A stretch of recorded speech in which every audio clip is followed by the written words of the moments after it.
in corporate America, or whether you are that stay-at-home mom, both of those people look the same. Some people say, I don't want to get ahead of myself, but some people say, well, how do you do it if you are a doctor? Or how do you do it if you're this? And most of the time, it's the way we think people are looking at us. Most of the time, they're not even really looking at us that way. So whether you're corporate America or confident in rocking your natural hair, it's the same. Now, voluntarily and involuntarily.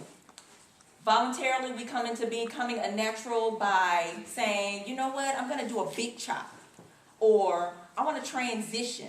Or you know what, I don't really want to do the big chop, so I'm going to transition with the wigs or transitional styles. And that would go into maybe like your set styles, roller sets, or straw sets.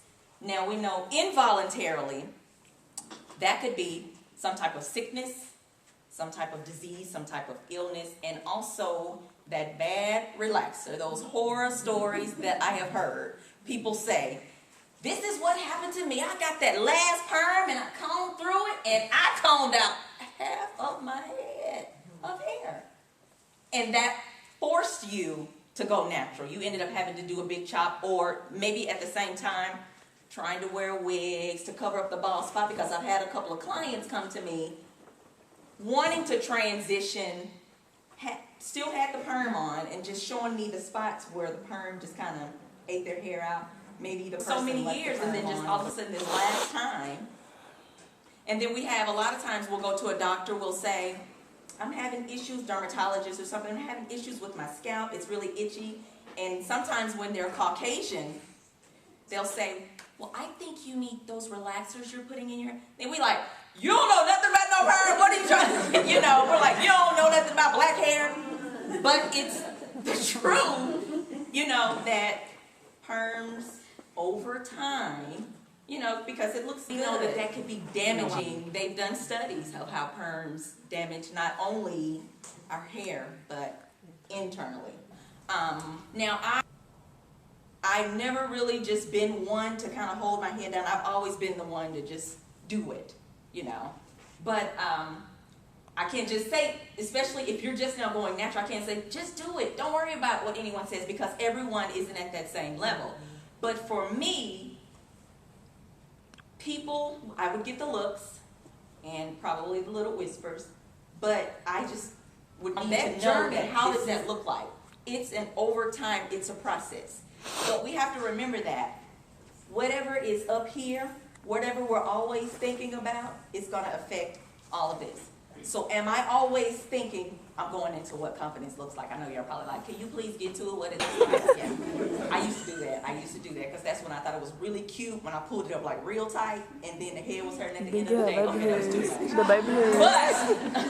The toothbrush. But that was too much. But it was cute, don't get me wrong.